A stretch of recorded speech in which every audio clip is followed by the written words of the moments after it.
Merci d'être connecté sur la 103.6 FM Radio Réveil ou alors Réveil FM, chers amis auditeurs. C'est un réel plaisir d'être là ce soir. Ce soir, c'est votre émission Le Triomphe qui prend le pouvoir sur la bande FM. On l'a annoncé sur les réseaux sociaux, on l'a annoncé un peu partout. Il est là ce soir. Il s'agit bel et bien de l'apôtre Pierre-Patrice Caché qui est présent ce soir. Il est d'ailleurs notre invité. Bonsoir apôtre. Merci, bonsoir monsieur Hubin. Merci, grand merci. Alors, c'est votre toute première fois d'être présent au studio de radio de Réveil FM. Quelle est vos impressions? Oh, ma première fois, je suis très content et je suis très touché. Merci de m'avoir invité, merci. Alors, apôtre, avant de prendre cette magnifique sonorité musicale qui voilà, est déjà préparée par le service technique, est-ce qu'en quelques mots, vous pouvez vous présenter à nos auditeurs? Mon nom, c'est Pierre-Patrice Caché, serviteur du Dieu vivant. Je suis biologiquement de Bafoussam par Bameka. Je suis né à Bafoussam. Mais mon village c'est Bameka. Et je suis spirituellement de Sion parce que je suis né de nouveau. Avant d'être serviteur de Dieu, je suis déjà d'abord un chrétien né de nouveau. Et je suis le visionnaire de Gloire de Dieu International, pasteur principal de Gloire de Dieu International, que vous savez bien. Et beaucoup d'entre vous me voyez à Facebook, à YouTube et à ma chaîne Gloire de Dieu TV. Merci. Bon, chers amis auditeurs, nous allons tout de suite et maintenant ouvrir notre entretien avec notre cher invité. Apôtre, vous vous êtes présenté tout à l'heure. Maintenant, nous allons parler, on va ouvrir notre entretien. Parlez-nous un peu, alors dites-nous à quel moment vous recevez Christ comme Seigneur et Sauveur personnel. Je suis né de nouveau, particulièrement en 1996. Je reçois le Seigneur. Après avoir vécu dans le temps passé une vie de maladie, une vie de débauche, une vie de ghetto, où je n'ai pas reçu de paix ni de joie, j'étais vraiment dépourvu. Et j'ai rencontré le Seigneur en 1996. Et depuis ce jour jusqu'à présent, ma vie a changé. Merci. Alors, donc, ça a été facile, ça s'est passé comment? Qui exactement vous parle du Seigneur? C'était lors d'une campagne d'évangélisation ou alors c'est quelqu'un? Quelque chose va se passer dans ma vie. Et je n'aurai pas honte de dévoiler tout mon passé ici à la radio Réveil FM. Dans le temps passé, je vis vraiment la vie du ghetto, la vie des stupéfiants. Et je suis tellement plongé dans cette vie que ça va m'affecter à la tête. J'ai mal à la tête, ça parce que ça m'a causé, qu'est-ce que je dis, monsieur Hubin, ça m'a causé des difficultés sanitaires. Alors, je suis obligé de dire à mon père. Mon père m'a introduit partout dans les hôpitaux, partout je rencontre les professionnels médecins, je ne parviens pas à avoir la santé. Et quelqu'un me dit qu'il y a quelqu'un qui peut me guérir, Jésus. Il va non seulement me guérir, mais il va me délivrer de la cigarette, délivrer de la drogue, délivrer des stupéfiants. Et puis je dis, mais waouh, c'est vrai, est-ce que il va vraiment me délivrer? Il me dit oui. Alors, cette personne qui vous le dit, c'est qui exactement? C'est un pasteur? C'est tout juste un ami du quartier qui fréquentait déjà les églises. Alors je commence à voir mon Nouveau Testament. Quand je me lève le matin, je lis. Mais un jour, il va avoir un pasteur de l'église de Christ. Parce que sinon, il est bien vrai, j'ai été adopté par la mission du plein évangile, mais mon origine, le pasteur qui a prêché, qui m'a finalement prêché, il m'a baptisé, provient de l'église de Christ, monsieur Hubin. Oui, il va me prêcher et puis il va m'amener me baptiser. Oui, il va me baptiser aux eaux du baptême par immersion à Bafoussam. Dès lors que ma vie commence à changer, je vais de transformation en transformation. Donc, si je comprends bien, il vous parle de Christ, il vous dit que Christ peut vous guérir. Oui, me guérir de ce mal de tête causé par les stupéfiants. Oui, et la cigarette et tout est consort. Et vous acceptez facilement Christ comme ça, il n'y a pas eu une résistance? Non, vous savez, j'acceptais, le plus souvent on dit que il y a les gens qui acceptent Christ par le feu. J'ai accepté par le feu. Il est bien vrai que c'était dans un plan de Dieu pour moi parce que je ne savais pas que je suis appelé quand je donnais ma vie à Jésus. Bon, je peux me rappeler ce pasteur Pierre, il s'appelait pasteur Pierre. Comme moi, mon nom c'est Pierre-Patrice Caché. Paix à son âme, il est décédé, il était de l'église de Christ. Alors, ce pasteur de temps en temps prophétisait. Et il me disait, Pierre, tu étais un grand serviteur de Dieu. Tu es un serviteur de Dieu. Je ne comprenais pas dans les débuts de ma foi. C'est après qu'il décède et qu'aujourd'hui, je comprends que non, il m'avait vu par les yeux de l'esprit. Merci. Alors, nous allons évoluer dans le cadre de notre entretien. Vous êtes, voilà, vous acceptez Christ, vous nous avez raconté l'histoire et aujourd'hui vous êtes apôtre. Racontez-nous un peu, ça s'est passé comment ça se passe exactement, comment vous recevez l'appel de Dieu pour servir le Seigneur comme apôtre? Oui, serviteur de Dieu, Monsieur Hubin, après ce moment, je quitte de Bafoussam pour Douala. Parce qu'après ça, lorsque ce papa me baptise, il me laisse un peu en plein air à des dirigeants qui ne sont pas sérieux. Et puis, il faut que je persévère, parce que je sors de loin. J'ai peur de rentrer dans la même vie et puis contacter les mêmes choses et que ça finisse par me tuer. Je comprends que Jésus est la solution à tous les problèmes. Il est le chemin, la vérité et la vie. Monsieur Hubin, je cours ici à Douala, où j'arrive ici. Qu'est-ce que je dis? Je suis conduit à la mission du plein évangile par mon oncle. Donc je recommence à la mission du plein évangile où je rencontre d'abord le pasteur Juan Moïse et après je veux le remercier parce qu'il a beaucoup fait pour ma vie. Après ça, le révérend Daniel Ngalemoka. Là, je m'approche déjà aux années 2002. En 2000, je sens le feu de Dieu sur moi, la puissance. Je commence à comprendre que je ne suis pas personne ordinaire. J'ai donné ma vie à Jésus, mais j'ai le fardeau, j'ai le feu de prêcher, d'imparter. Et je commence à prêcher en plein air de part et d'autre dans les marchés conduits par l'Esprit. Il est bien vrai, je ne connaissais pas la Bible. Le seul verset que je ne connaissais, c'était Apocalypse 22, 12. Et je criais partout, repentez-vous, Jésus revient bientôt et sa rétribution est pour rendre à chacun selon son œuvre. Mais quelque chose va se passer. C'est qu'en 2000-2001, je vais en Bangué. En Bangué.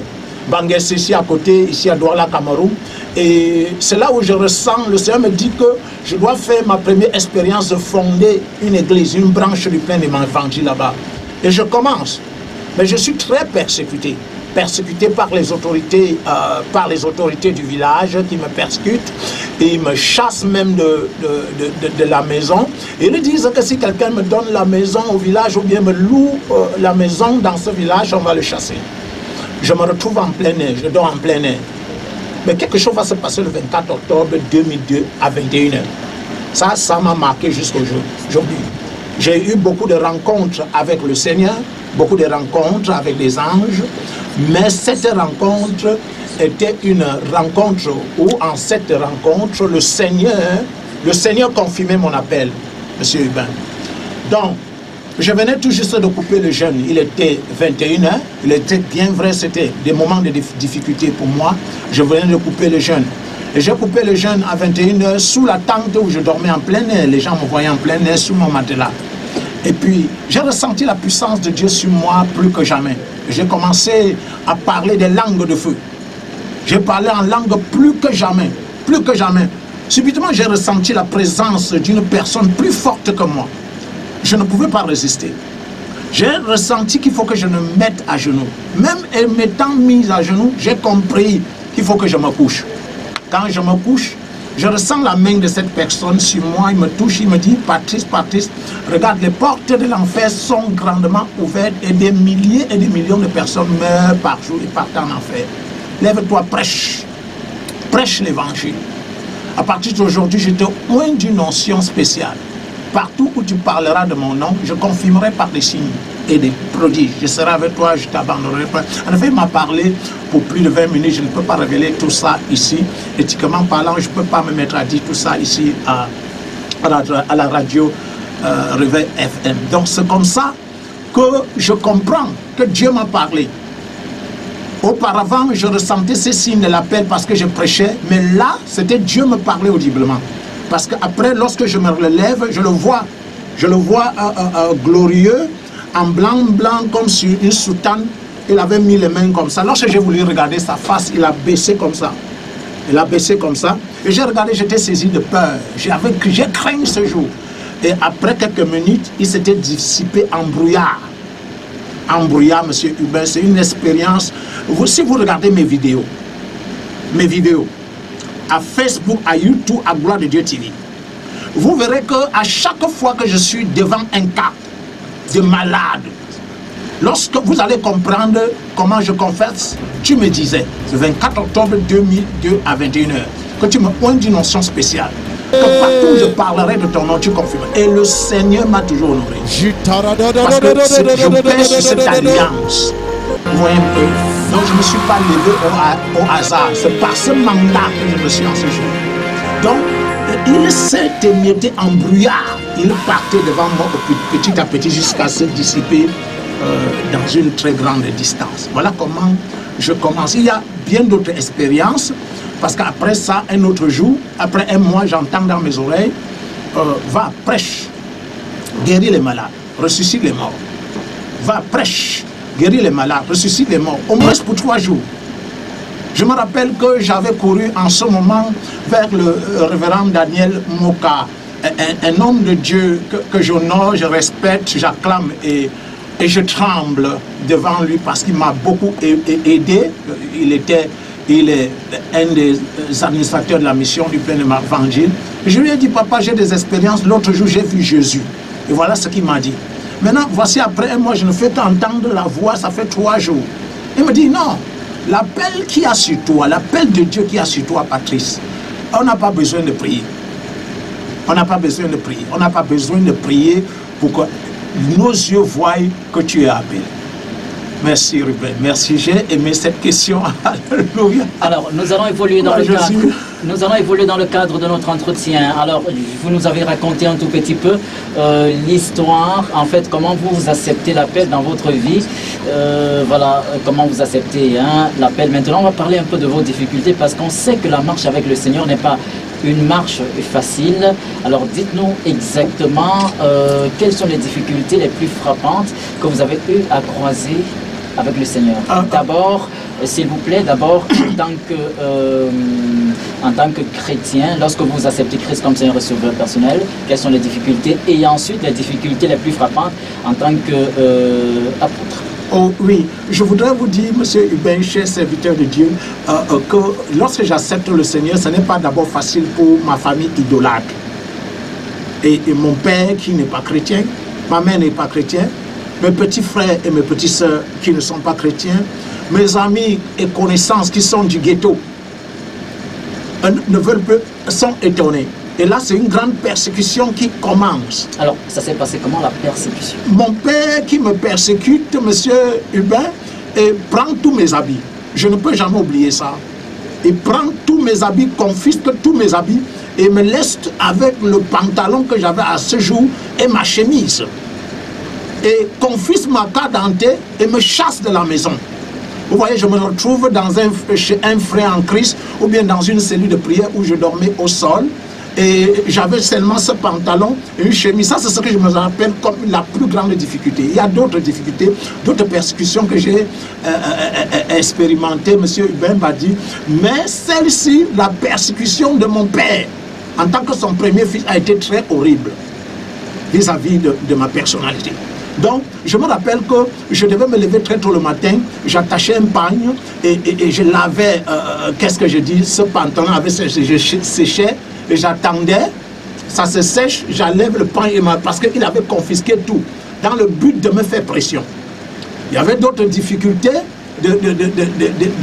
des amis qui étaient du ghetto, qui me voyaient, ils me lançaient n'importe quel genre de paroles et j'étais tellement très menacé. Alors, quand vous parlez de paroles, c'était quel genre de paroles, par exemple?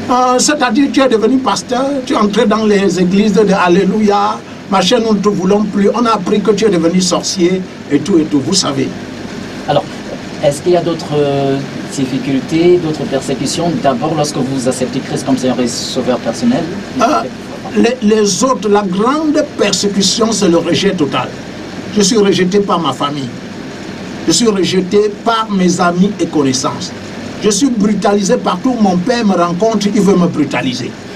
Donc c'est un peu ça vraiment. Alors maintenant, lorsque vous devenez apôtre, quelles sont les difficultés? Parce qu'on sait également que c'est Dieu comme apôtre, diriger les gens, c'est pas facile. Vous savez, monsieur Hubin, lorsque j'accepte ainsi, je sers d'abord dans la mission du plein évangile, comme un ministre de l'évangile.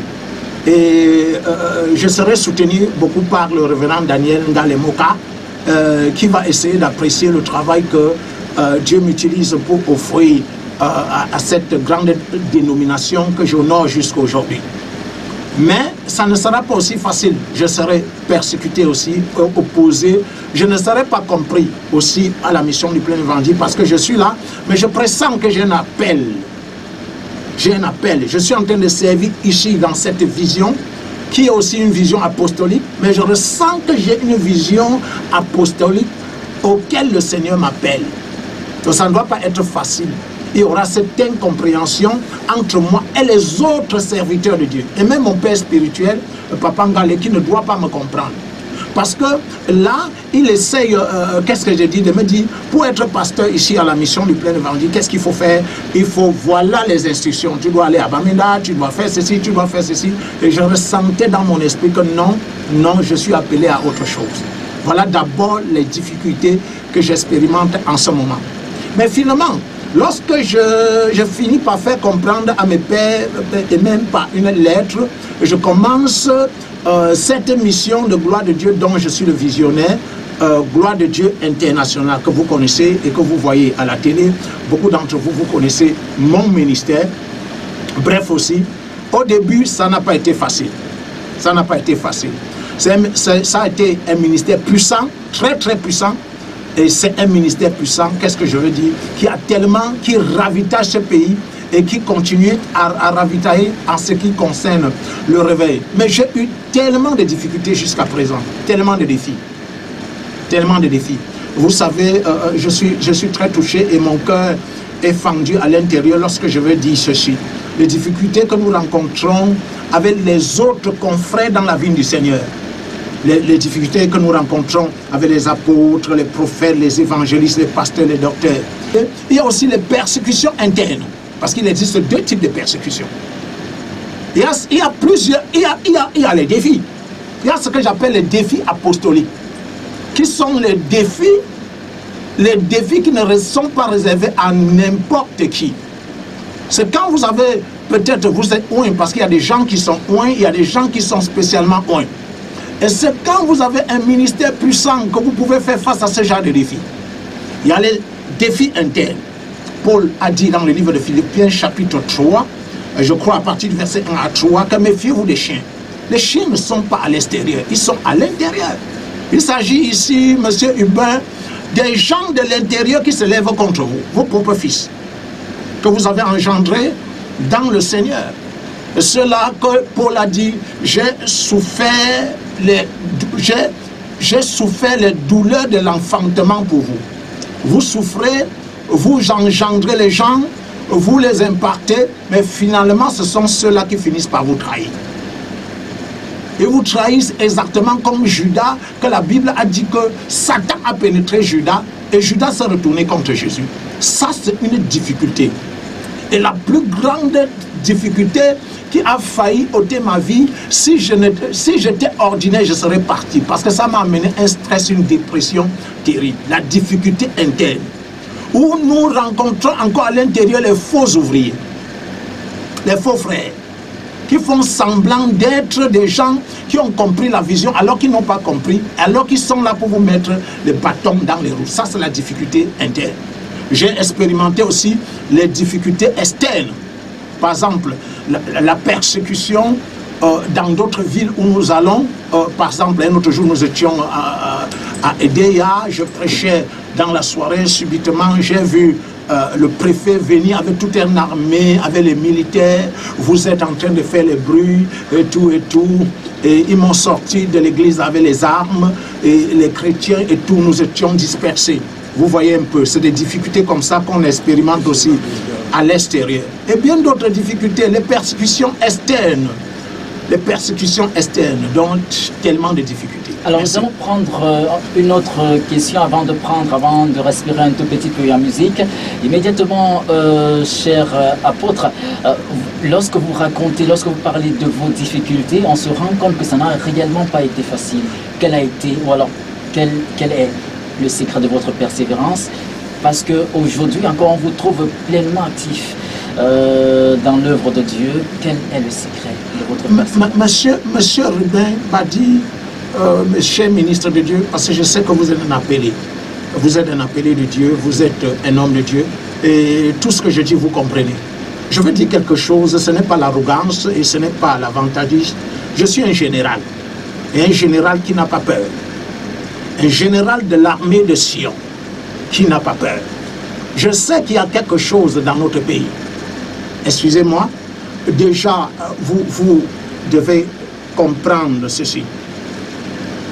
Dans l'armée américaine, dans l'armée ghanéenne ou bien dans les autres armées, quand un général est blessé, on essaye de prendre soin de lui, on le relève rapidement, on lui dit « Oh, du courage, vaillant héros », on lui donne l'arme.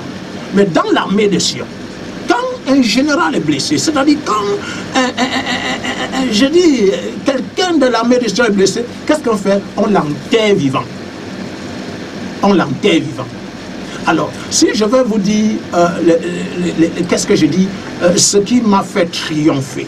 Parce qu'un général n'est pas seulement celui-là qui est général de nom. Un général est général à cause du triomphe face aux défis. Alors, face aux adversités. Quel est le secret du triomphe? Le secret du triomphe, monsieur, c'est la parole, la persévérance. Crois à Dieu. J'ai refusé de vivre selon ce que je vois. J'ai refusé de vivre selon ce que j'entends ou bien selon ce que je ressens. Donc je vis par la parole de Dieu. Je crois à mon appel et je crois que je suis plus que vainqueur.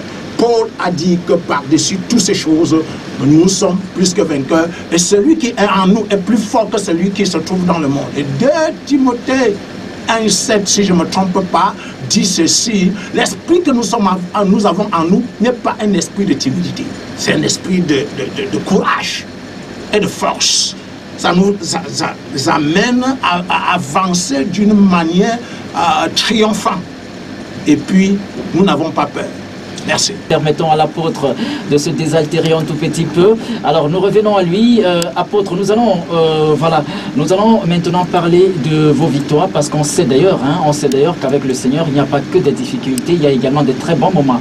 Mais avant de vous passer la parole, on rappelle aux auditeurs qu'ils peuvent déjà, oui, vos réactions par appel ou par SMS peuvent déjà, oui, vous pouvez déjà réagir.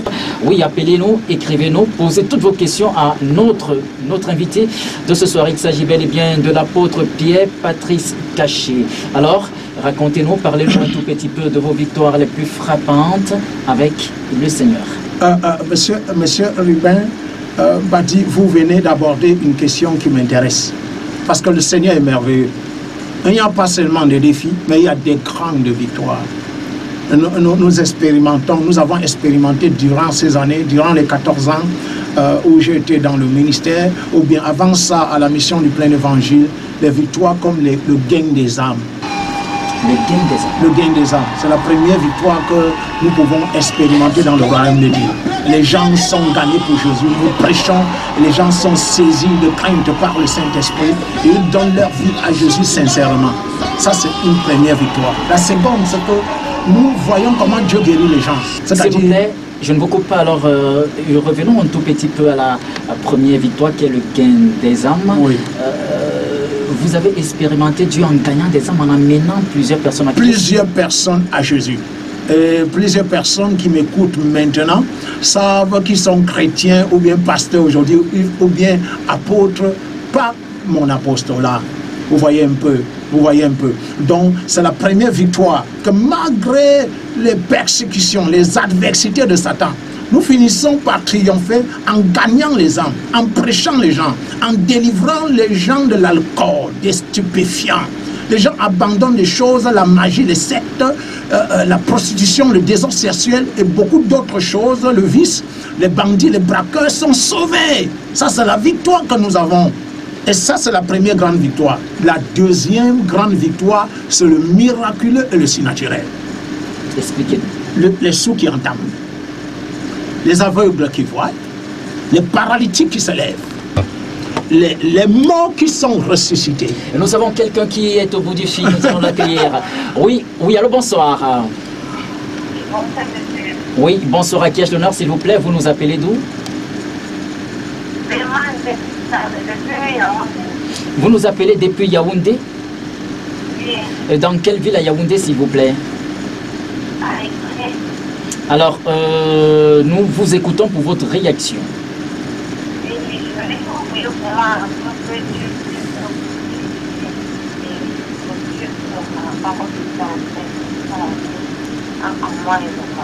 Alors, je crois que l'apôtre a compris, s'il peut réagir.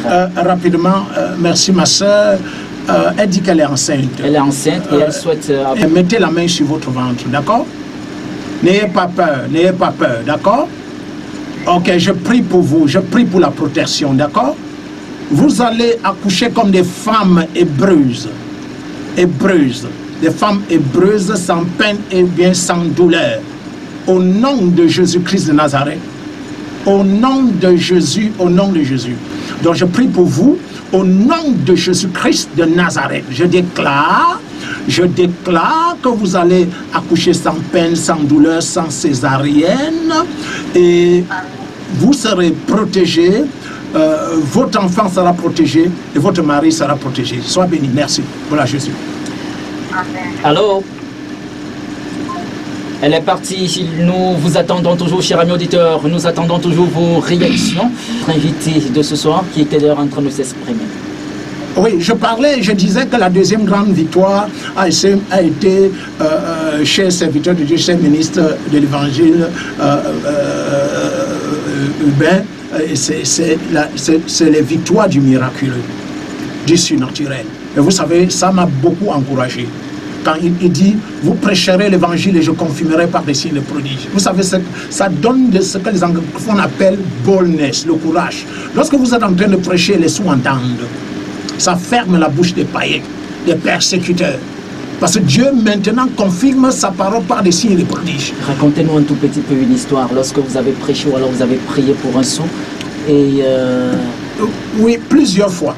Vous savez, je fais ce qu'on appelle la ligne de prière. La ligne de prière est l'école de guérison. Ça veut dire quoi?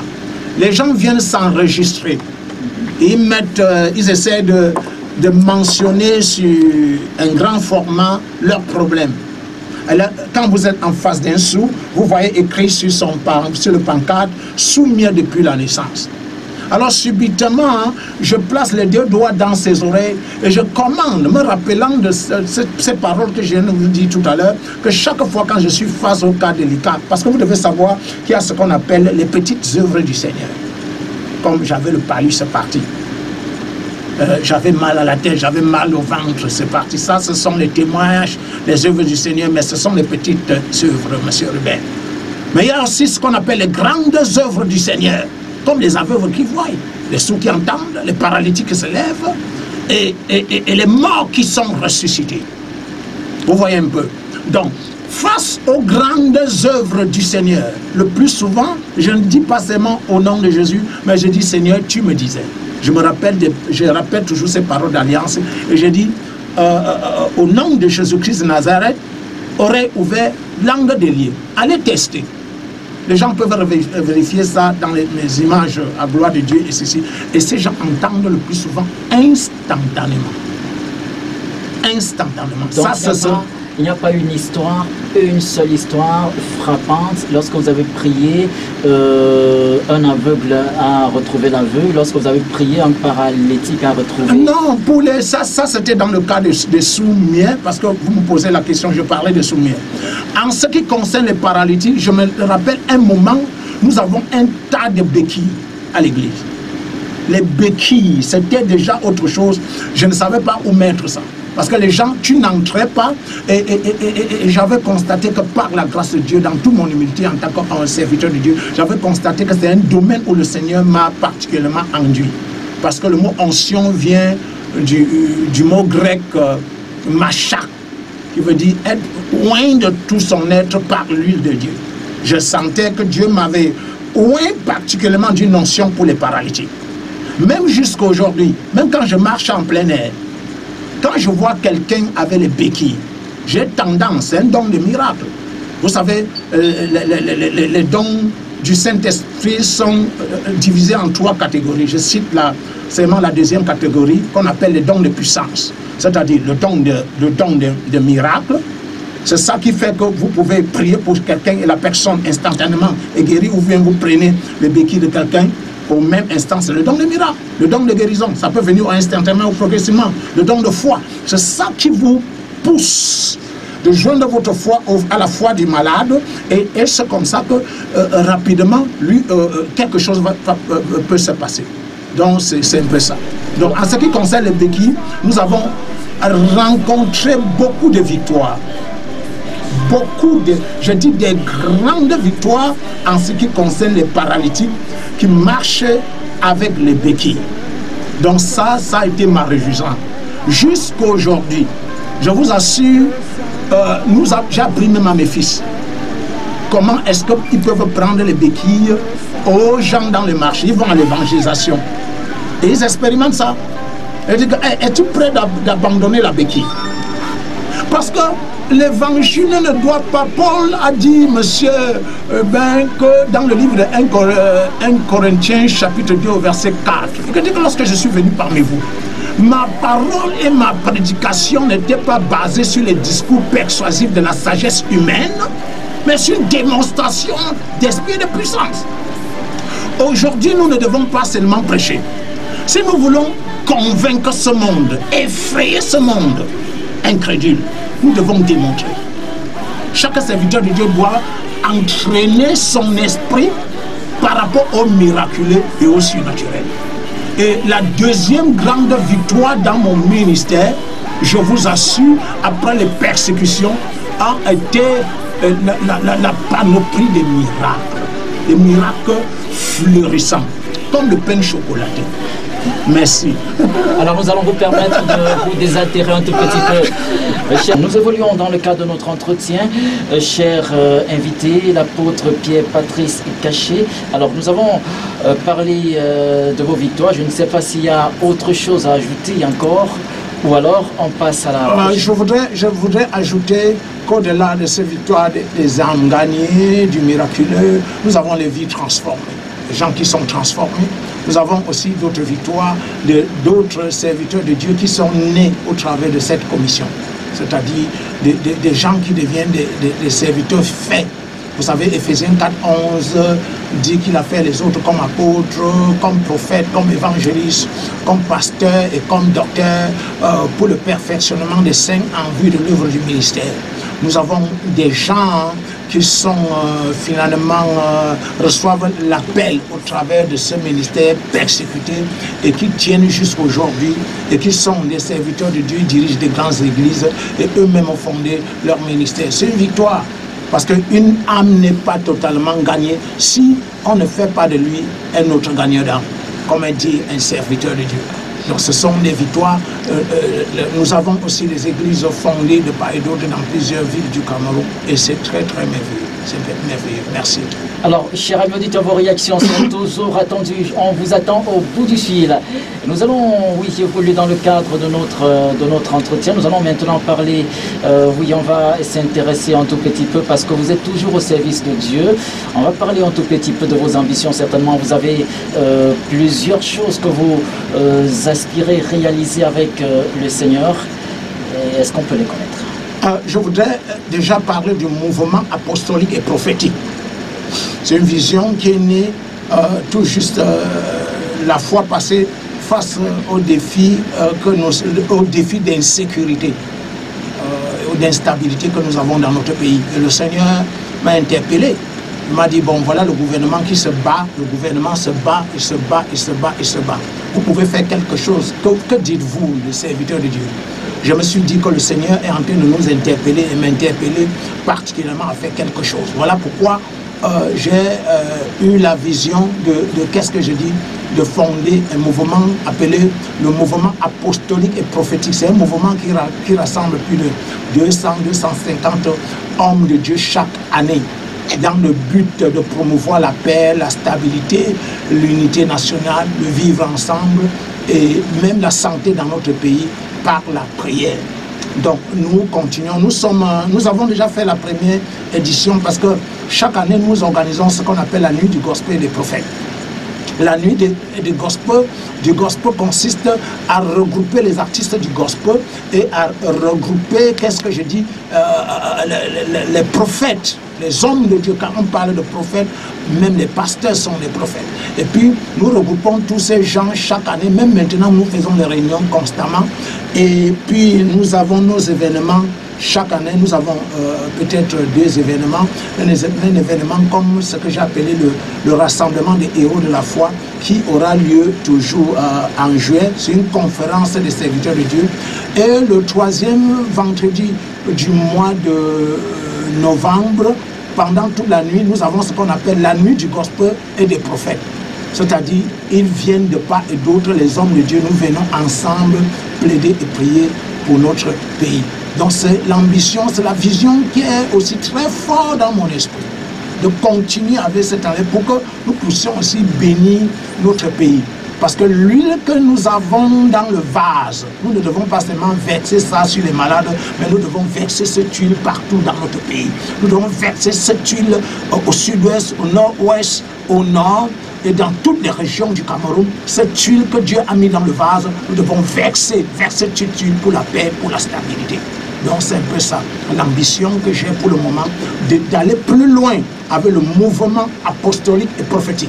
Et c'est pourquoi j'interpelle tous les serviteurs de Dieu, tous les ministres de Dieu qui m'entendent, et que vraiment cette vision les touche, bien vouloir nous contacter pour faire partie de ce mouvement. C'est un mouvement très grand, c'est un mouvement qui n'est pas seulement en train de promouvoir la paix dans notre pays, mais de promouvoir l'unité du corps de Christ. Parce que nous ne voulons plus un corps de Christ fragmenté, divisé. Ce n'est pas bien. Ce n'est pas bien. Autre chose, c'est le New Steel Gospel. C'est un projet, c'est un boom. Je pense aussi que nous pouvons promouvoir l'évangile par le gospel. Si vous m'écoutez bien, dans le premier titre et même dans le second, vous constatez que c'est plus une prédication que le gospel. Je cherche à véhiculer la parole de Dieu, révéler Christ, qu'est-ce qu'il faut dire, au travers du gospel. Oui, et vraiment, je pense que c'est... Et notre vision, c'est... Qu'est-ce que je dis? Je vais parler de la vision nationale, internationale, le mouvement apostolique et prophétique. Notre vision, c'est la vision de gloire de Dieu internationale que le Seigneur m'a donnée. C'est continuer à promouvoir cette commission, promouvoir, travailler selon la vision que le Seigneur m'a donnée. Merci. Gloire à Jésus. Alors, nous sommes presque arrivés à la fin de notre entretien de ce soir, parce que c'est presque terminé. Mais avant de partir, nous allons s'intéresser un tout petit peu à votre album. Vous avez parlé de New Steel Gospel. Oui. Alors, pourquoi New Steel Gospel? New Steel, c'est-à-dire un nouveau genre. Ce n'est pas le même genre. Une manière un gospel nouveau, c'est-à-dire une manière de chanter. Oui, parce que si vous m'écoutez, je prêche plus que je ne chante là-dedans. Pour ceux qui m'écoutent, ils verront que c'est un groupe. Oui, c'est un groupe. Le New Steel Gospel, c'est un groupe. Ce n'est pas une seule personne. Ce n'est pas Pierre-Baptiste Caché seul. Il y a plusieurs voix là-dedans. Et de temps en temps, vous entendez comment les voix interviennent. Et je suis aussi en train de prêcher. Alors, le New Steel Gospel. Alors, le premier album est sorti. Et le second, c'est, je dis bien, c'est le 4 juillet. Le 4 juillet, c'est-à-dire le mois prochain. Oui, nous allons dédicacer le second. Bref, nous sommes en studio. Le message est passé. Nous sommes arrivés à la fin de notre entretien. Nous allons prendre, cher apôtre, votre mot de fin. Je voudrais remercier déjà monsieur le journaliste, monsieur Rubin, et monsieur le serviteur de Dieu. Vraiment, grand merci pour cette opportunité.